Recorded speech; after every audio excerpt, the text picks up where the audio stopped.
Hello, everyone. Welcome to another episode here at the Fit Fighter Podcast, the podcast gym for inspirational fitness talk. I'm your host, TJ Williams, certified Alpha Group Fitness Instructor, as well as Les Mills Body Combat Instructor, here to give you the insider of my fitness adventures, discussing and analyzing fitness based subjects, and highlighting individuals involved in fitness, past, present, and future. So, for those who just tuned in for the first time for this podcast, this is a pre-recorded episode. So, whatever I talk about in this episode is either already passed or it's coming up soon. So, with that being said, we are in the last day of March, which of course March is Women's History Month. So at least we got one day to think about that. All the women who made an impact in our lives, past, present, future. So really, we got always give props to the women in our lives, and of course thank them for most of the stuff we have. Well, I could say fitness is pretty much just dominated by women. Not that I'm embarrassed or intimidated, but definitely that's how it is now. So of course, yeah. So we have all these women helping us either getting fit, or even like for most women, they have good cooking skills. I mean, definitely I like to learn how to cook. And definitely it's good for meal prepping. All right. So, of course, we're going to be entering in April tomorrow. And for those who are wrestling fans, of course, it's WrestleMania weekend. So it's going to be real exciting because I'm used to having it one day, but now it's 2 days. And of course, I know most of my friends are in Florida or in California in that area. So it's going to be big. And yet I'm looking for some good matches. All right. So, with that being said, I got a guest with me today. And of course, he served 11 and a half years in the U.S. Coast Guard before he's switching off to the reserves and actually retiring after 21 and a half years in service, and currently works as a respondent documentary or documentation specialist of in the Coast Guard, and he's also a coach of youth sports like baseball, soccer, hockey, and even strength conditioning for 15 years. And I'd like to introduce you from Milwaukee, Wisconsin. We got George Amon, and if you follow him on Instagram, he's known as Papa Amon. All right, so how we doing? Very good. How are you doing? Yeah, I want to get that intro out with one breath. Oh Uh, yeah, no, I definitely caught that. Yeah, so of course, yeah. So how's everything doing with you so far? Very good, very good. So the weather is absolutely horrible here today. Like tornado watches and stuff like that, but should be all right. Usually we're all right in those things.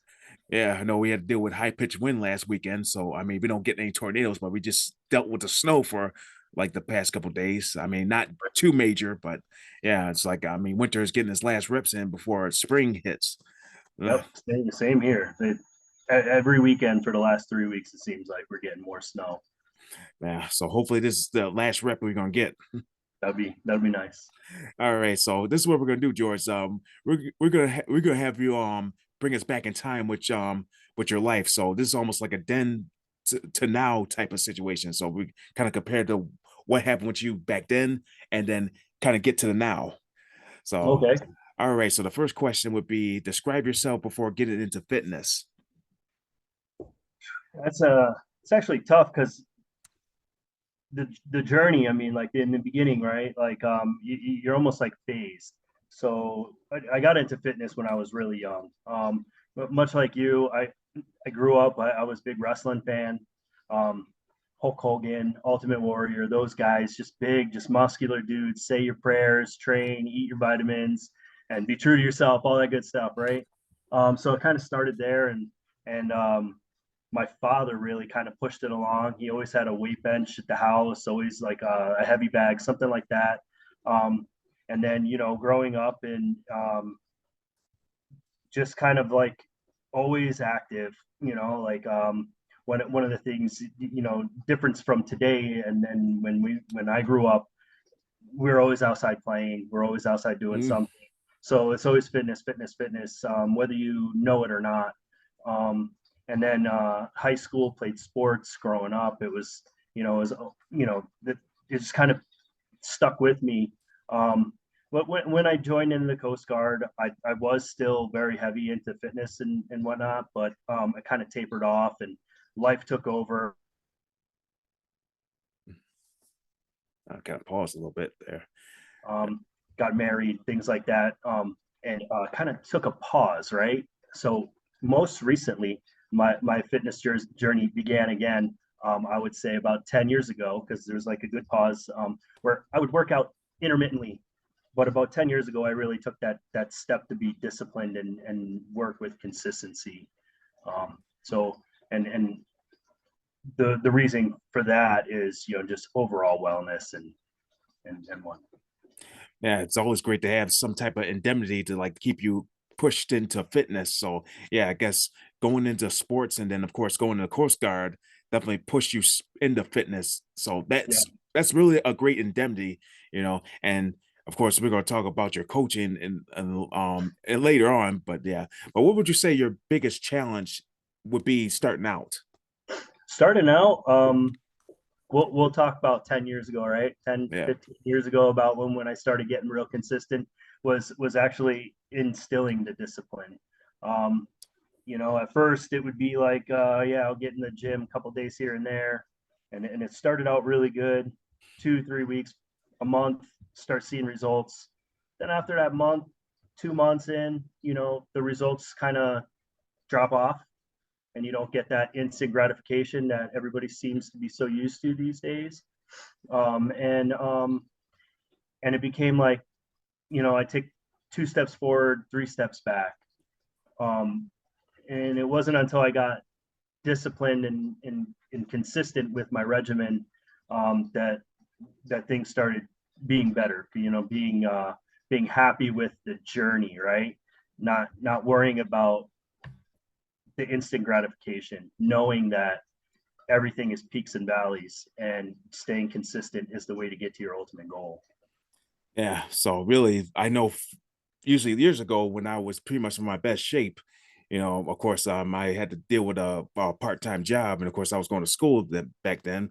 Of course, I Right. was pretty much going to the gym almost every day and really going hard. And my favorite like cardio machine was the elliptical because I was going fast with that, like no resistance, just speeding. Like for me, my record would be like an hour, hour and a half. But that was me. That For was my sprinting, dedication. Yeah, huh? that was my dedication to like fitness. Around that time, of course, I was still doing martial arts.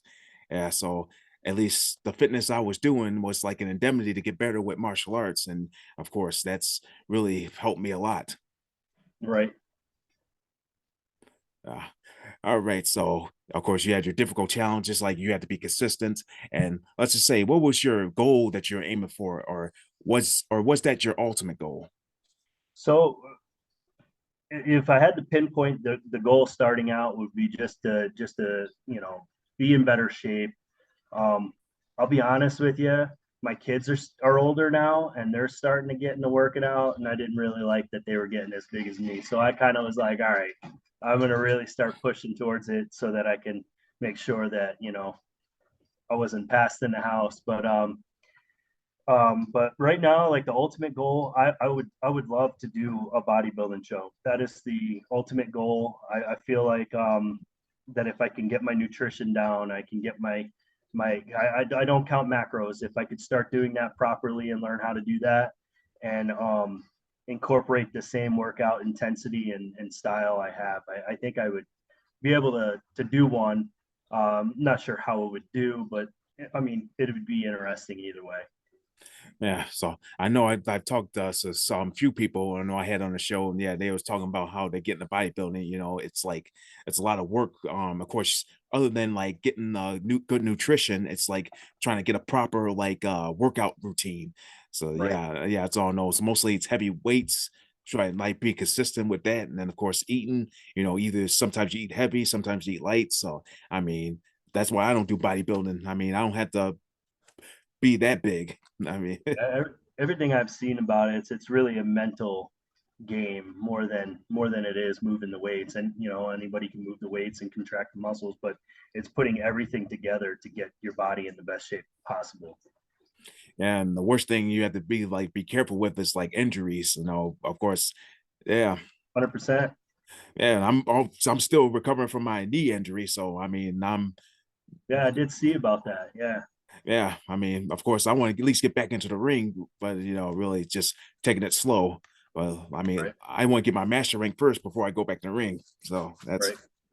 uh, all right. So who would you say you look up to in your journey? So I'm gonna go back to it. I really look up to I know it sound corny, but one, my dad. My dad was always in good shape when I was a young kid, and he has actually been sending me texts that he sees like my workouts and pictures of how I've been able to get back into it. Now he's inspired by me. So my dad, and then also I'm inspired by my kids, man. The work ethic that my oldest, my middle son, and my younger son demonstrate to me on a daily basis. I look at that and I'm like, man, if they can do it, I can do it. And then on top of that, like it keeps me in check because I coach them first, right? I coach other kids, but I'm coaching my kids at home for strength and conditioning, and then there's specific sports.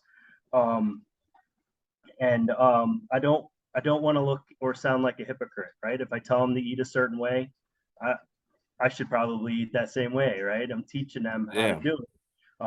What better way than to lead by example? But ultimately, I am inspired by their work ethic. It blows my mind because in today you see kids, they always want to look, always want to play video games and whatnot. And my three boys, they're like me. If they don't get their workout in, something's wrong, right? Like they're off for the day. Yeah, I mean that's me. My one inspiration. I don't have kids, but I'm also uncle because I got two nieces. I mean, I had to worry about my oldest niece. That she's 15. She's gonna be 16 at the end of August, and I see how progressing she was looks good, and of course she's definitely of an athlete. Going Right. for going for soccer, basketball, and she almost followed in my footsteps, being in martial arts. Oh, I was hoping that she get the black belt because watched her class one day, and of course, I seen how well she did her like techniques and stuff. And that's like, man, she definitely can be black belt material. And then, of course, she went out and quit.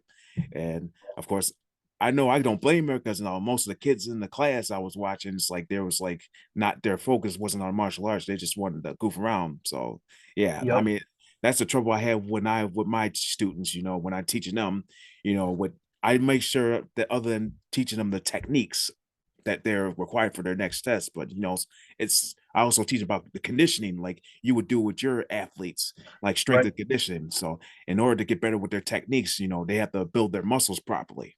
Right. And then the discipline aspect of martial arts too. I mean, that plays a game into that too. It's too bad that some kids don't come with the proper mentality there. Now, I mean, of course they should because with things going on nowadays, they have to at least learn how to defend themselves at some point because you don't know who can end up messing with them. And I Right. always tell them like, you know, you always be prepared for an opportunity when you don't have one, other than having that opportunity and not be prepared. Right. Right. No, I agree completely. Yeah. Yeah. And I also came across a quote and when I was reading your bios as excuses are a gateway to failure. So Yeah. Yeah. Yeah. No, I don't like excuses. Another another thing I see today as a coach is a complete lack of accountability. Everybody's so quick to blame or make an excuse. It's like take a look in the accountability mirror. And then another thing that I tell my boys. I mean, it sounds kind of harsh, but um, if it comes down to school or playing time or anything like that, um, if you don't like it, get better, right? Like if you don't like your job, get better, put yourself in a better position. If you don't like the way you look, get better, go to the gym, be better every day. Same thing with anything really. I'm not much of a reader, but I read every day because it gets your brain moving. It's almost it's exercise for your brain, and uh, and I think it does wonders. I mean, even just 10 minutes a day, it helps out.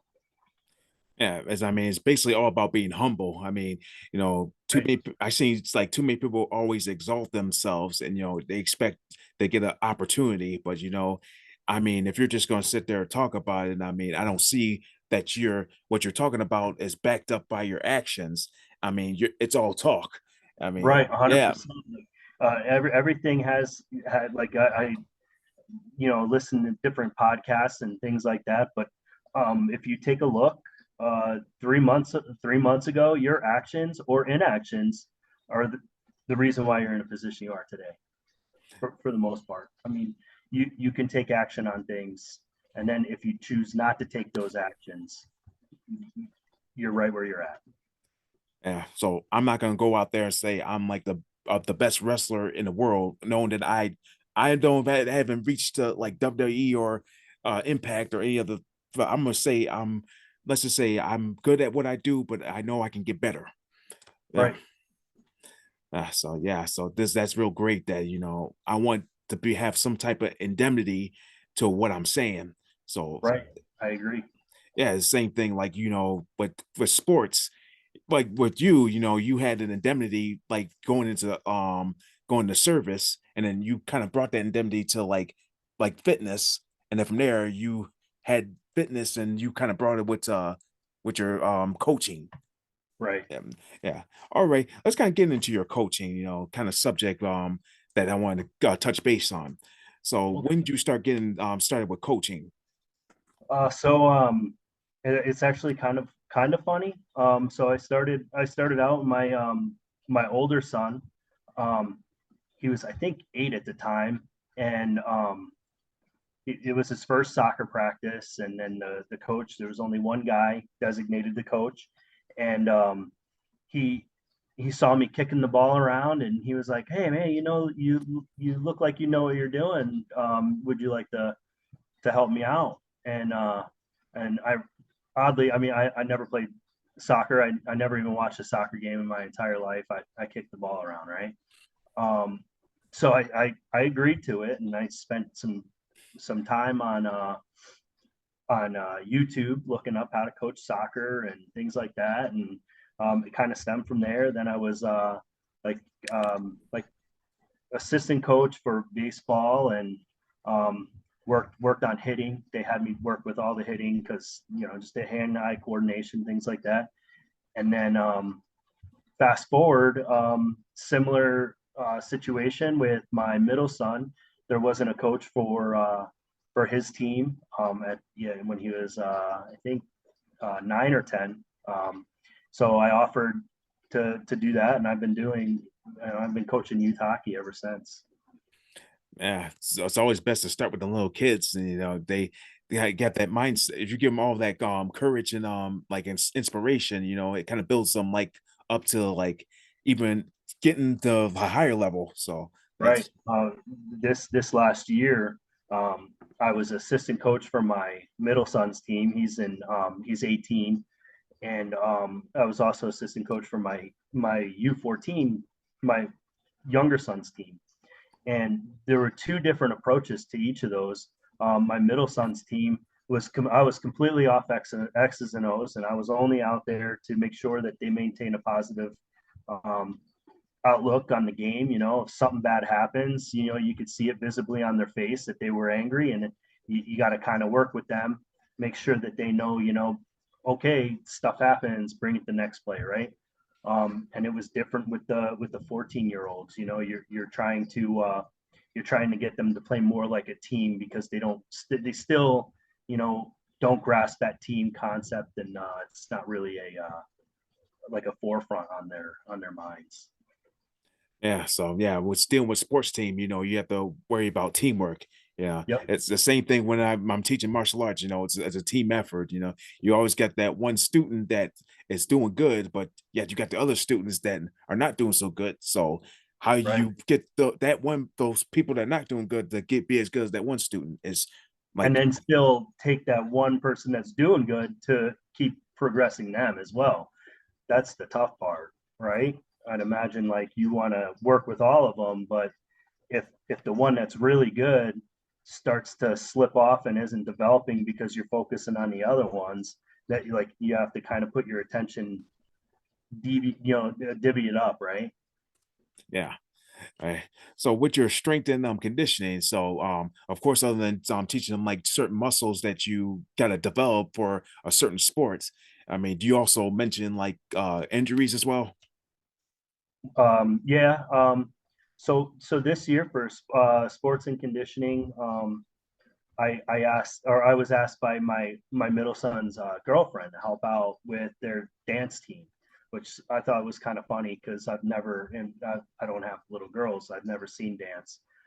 But um, I Googled dance, techniques and all this other stuff to put together a really good strength and conditioning program, focusing on, from the bottom up, lots of ankle, calf, hip and leg, and then also core.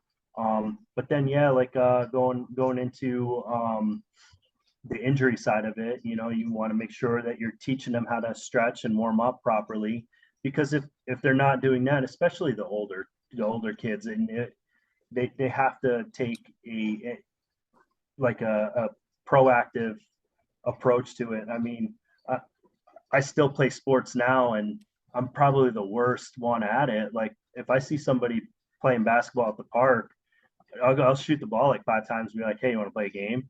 Like so it's something to try and instill in those kids, early, that stretching to avoid injury and stuff like that.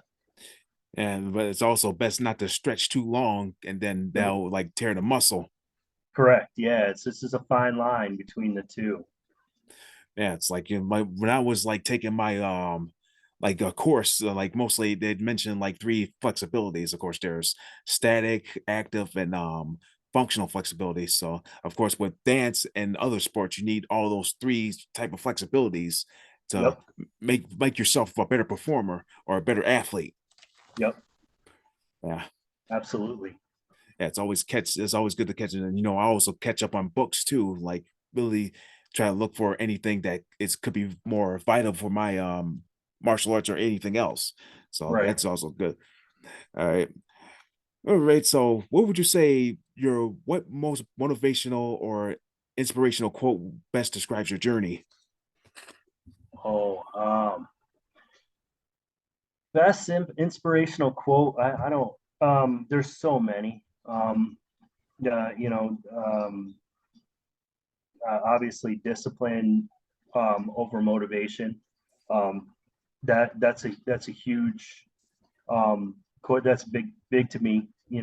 Because just maintaining that discipline, because motivation is only temporary, and then discipline gets you through to that consistency. But any one specific quote that really stands out? Um, not not really any. But I pick and pull from a lot of them. Yeah.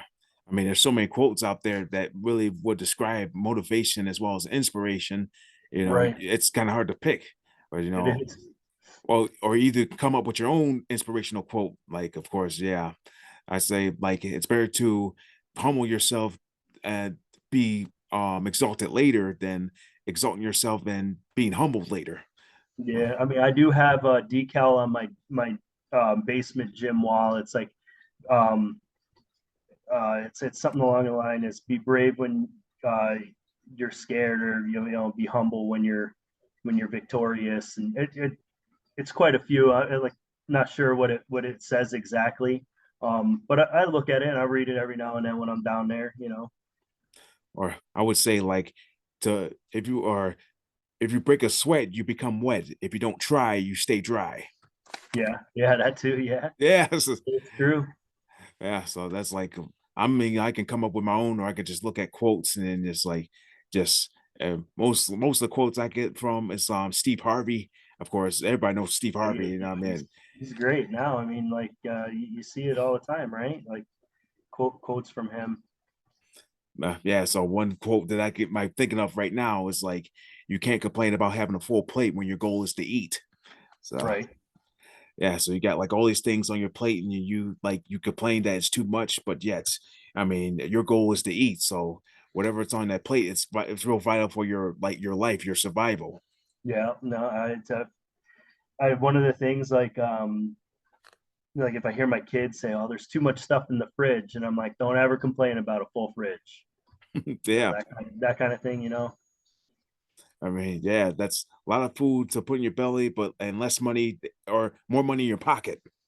Right. Yeah. Uh, all right, ladies and gentlemen, we have reached our hidden gem segment of the interview. So this is where we learn the fun things about George. So I got 7 questions here that you are well, let's just say you can answer them or you can pass them, but this is like basically the fun part of you. All right, so you ready for this? Yep. Yep. All right, so the first question is the best advice you ever gotten. The best advice I ever gotten was to stay consistent, and the journey is the reward, not not the end result. Oh yeah, that's for the best. The journey is the reward, not the end result. So Yeah. yeah, yeah, I kind of like that. It's like every Yeah. adventure's That's a good one. yeah, it seems like every adventure you take, it that's just a reward. It's like it doesn't matter what you get in that adventure. It's just like you just a new adventure. Like Right. yeah, so like with me, it's like I want always want to do something new every week, every time. That's a adventure. So that's a reward, and it makes me feel good. It's less stressful. So that's always good. Yeah. Absolutely. And then what do you do after you get there, right? When you get the ultimate reward, like what do you get? You have all those memories of the journey working towards that reward. So, Yeah. Okay. Next question. The worst advice you ever gotten? oh, the worst advice: don't take rest days. Oh, mm-hmm. Doing like so many people, like don't take a rest day. Like it's like anything. You're breaking muscle down when you work out, when you do any kind of activity, and then you take the rest day so you can build it back up. That's how you grow. Yeah, I mean, even if I don't work out major on one day, I'm still doing something.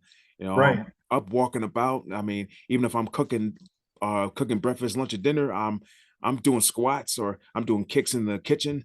So Yeah. yeah, I mean, at least keep myself moving. I don't like staying in one place. That's not me. You know, Neither do I. Like on rest days, it's more of an active recovery. Like I'll go for a walk or something. yeah. Or I just might go for a drive somewhere and just like walk around, like not get anything, but just walk around. Yeah, Yep. yeah. And I don't want to be no statue.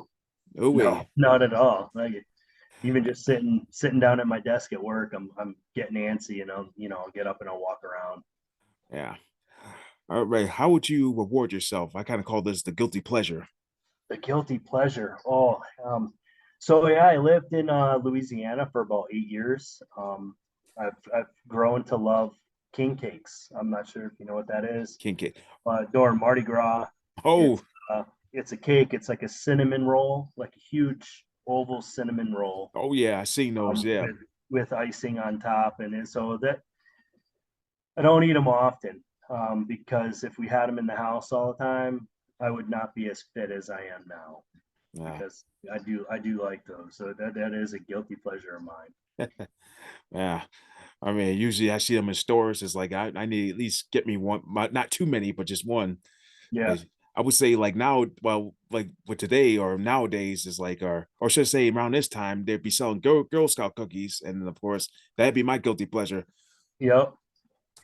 I mean, I was kind of upset when they were selling them in Walmart. They didn't have the Thin Mints. No, those were my favorites. All So, right. so I had to improvise and get like different style cookies. I think they had like lemonade type cookies. Yeah, Oh yeah, yeah, yeah. yeah. But those are my favorites. The Thin Mints. I could eat those like Tic Tacs. Yeah. Mm, No, I can go through. But it's like one of those things. You look at the serving size, and it's like yeah. three cookies, not a sleeve. So I gotta watch myself. Yeah, or I just simply crumple them up and put them like in a protein drink. So that made that'd be my serving. I worked at a supplement store in the gym, in Gold's Gym in Newburgh, New York, when I was 18, and it was one of the things was making the smoothies every day. Like so, I would make the cookies and cream with the reduced fat Oreos. Throw two of them in there, and well, it was good. I don't know how good it was for you, but Yeah, this is simply just a recovery. It's not something you don't want to do that every day. right. Hey, all right. What famous celebrity would you like to work out with? Oh, famous celebrity. Oh man. Um, there are a couple. Hulk Hogan would be one. Mark Yeah, Wahlberg would love to work out with Mark Wahlberg, but right now I see it all the time. I don't know if you've ever seen it. Um, Sheamus from WWE does Celtic Warrior workouts on yeah, YouTube. I watch those all the time. I like steal like workouts from there all the time. Um, Little different movements that I've never seen before. I throw those into the routine. Um, and I would definitely like to do like a workout with that guy, be part of that show or something like that. That would be wild. yeah. But definitely, I can relate to Hulk Hogan. Yeah, Yeah. and it was great that I actually got to meet him back in 2018. So it was Oh, really? really, yeah. I mean, I was hoping to be like bigger, but he's like my average height. So I mean, Oh, I know he really? had plenty of back surgeries. That's kind of like lessen your height a little bit. So yeah, Yeah. Like a funny story about Hulk Hogan. When I was like 8 or 9 years old, I would call the Hulk Hogan hotline. I don't know if you remember that. Like there was a Hulk Hogan hotline, and it was like push 5 for a body slam. I must have racked up $1,000 phone bill. My parents were so livid. They ended up calling and they were like, he didn't ask permission, blah, blah, blah. They didn't have to pay for it. But years later, I was able to, I bought him a ticket to go meet Hulk Hogan. And my mom was able to tell the story of that, and he got a kick out of it. So that yeah, was pretty good. yeah. So definitely, you didn't get a picture with him, did you? No, actually, my mom did get a signed picture of him, and it's actually in my gym. It's on my gym wall. Yeah. Uh, Well, I didn't get an autograph. I just got like the photo op of him. It's like really that's just like the simple autograph of him. You just go in there, take a picture with him, then that's it. Right. Yeah, That's still cool though. yeah, yeah. You still got that 1985 or 1988 championship belt. I do. I do. I have it downstairs. Yeah, I hang it up in the gym. Um, Yeah, it's nothing I earned. I just bought it. I was a super fan when I was younger. But isn't that what happens? Like those fans, when they get older, they have the money to buy stuff, and yeah, so I picked that up, and yeah, it actually worked good for her Halloween costume this year. yeah, yeah. I got the same belt, and I was able to get people to sign it, even Ric Flair. So Oh, yeah, really? That would be yeah, wild. I actually thought about doing that, like tracking down everybody who wore it. Obviously, some people are no longer with us, but I thought that would be kind of cool to do. yeah. It's like I mean, of course, I got Ric Flair, Kevin Nash, and Oh, wow. I think I got like a couple of Hall of Famers in there. So yeah. Yeah. I'd love to get Bret Hart to sign that day. Like he was one of my favorite growing up. Man, I should have had it signed, but because I actually met him in Canada too. So man, Oh, no kidding. I actually had the belt on too. Oh, So really? yeah, I could have had it signed too. But yeah, That's cool. Ric Flair is awesome though. He's yeah. great. Oh, he probably got like so many documentaries out there like that you can watch. And I know Yep. there was like a recent one on Peacock that I watched. I just So watched yeah, it not that long ago. yeah. I mean, and of course there was a 30 and 31 or something. Yeah. Yep. He's got quite a few. That's for sure. Oh yeah, I was like, yeah, he's amazing. Like after everything he's still wrestling, so Yep. he ain't retiring. No, no. Yeah, there's no way he could say he can retire, but he's not retired. Mm-mm. Yeah, I doubt it. All right, all right. Do you have any hidden talents or secret talents?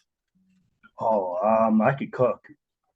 Like that is one thing I can do. Like, and it's not just like cook. It could be like random ingredients, and I'll throw them together, and it'll be something I be able to pull something out.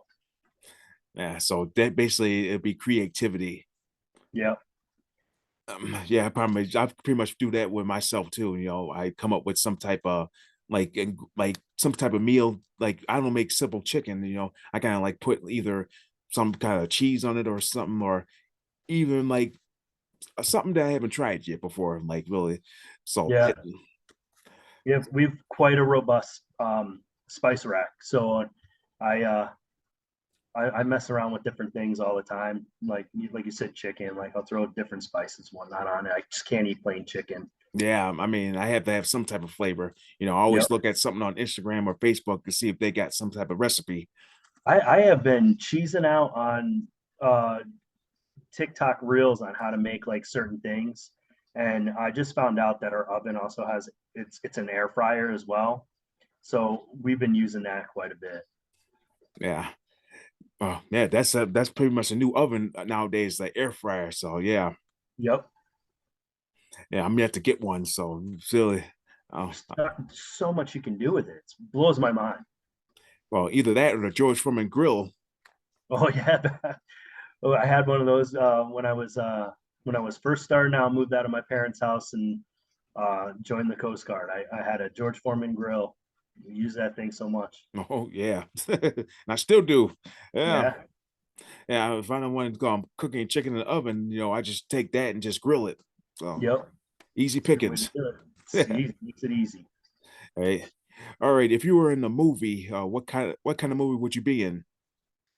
Oh, I saw this on the thing you sent me, and I thought about it. It would be the one I'm writing. It would be like an action slash survival disaster movie.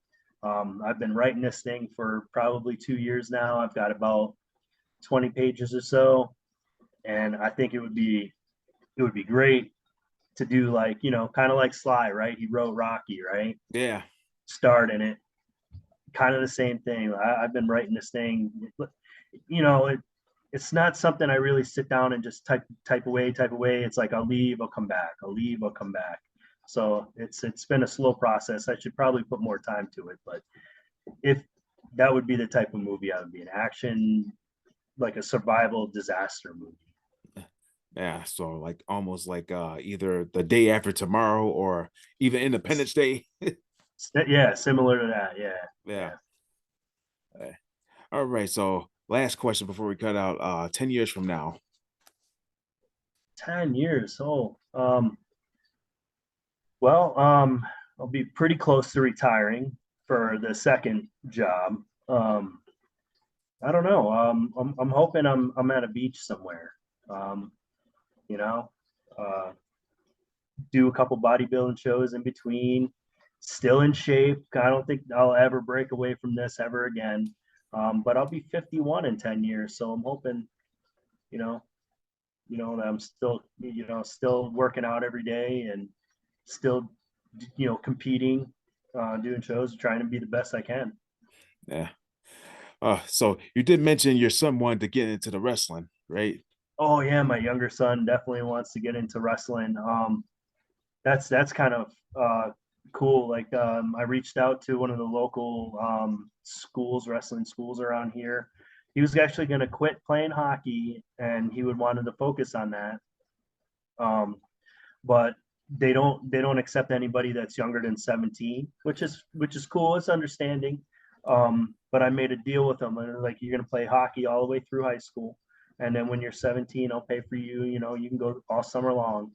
After your senior year, you can do wrestling school and see where it goes. And, I'll support them for that, and then as long as you work out, keep good grades. And there's other things like jumps. I want him to do more jumps and work on his springy, his jumping muscles, his springs, his ankles, his knees, you know, those kind of things. Because with kids not playing outside as much as we used to, they're not running around. They're not getting those springy ligaments. And Yeah. and I told him he has to really work on that, and I'll support him 100%. But yeah, he definitely wants to do it. He has the heart for it. He really wants to do it. Yeah. And yeah, it's kind of almost take your toll on your body a little bit. Of course, I told you I got my knee injury from pro wrestling. So I mean, like Yep. I said, I'm slowly recovering. And let's just say everybody gets that common injury, the ACL, MCL tear, but I feel like I got the rare injury, the patellar tendon. I think I Oh, remember, really? Wow. yeah, I think I remember Sting having that injury like years ago. So Yeah. yeah, Yeah. They so put him up for a bit. Well, when do you get back? When are you done with that? I mean, I gotta go back to the doctors at the end of May, so let's see what he says. If I can really fully get back. I don't Right. want to get back into the ring and get injured again, and then of course go back to the doctor. It says I have to heal a couple more months. But Right. No, I understand that completely. Like, that's one thing. If I could redo everything all over, I would do some sort of physical therapy, whether it be finishing up my military career and going to school for that. But there's some wonderful truth about that science that blows my mind. yeah, definitely. All right. So before we cut out, is there any last minute words you'd like to say to our listeners out there? Yeah. Well, first to you, thank you for having me on. This has been great conversation with you. And then to everybody else, stay consistent and enjoy the journey. Definitely. Thank you very much for joining me, George. So definitely hope everything goes well as the years go by. And of course, I've yet to see your son go get in the ring. So if we ends up running into him in the future, at least you could tell him about me. So, and hopefully by that time I probably like going out and further. So let's see what Right. happens though. Hey. Best wishes. Good luck with it.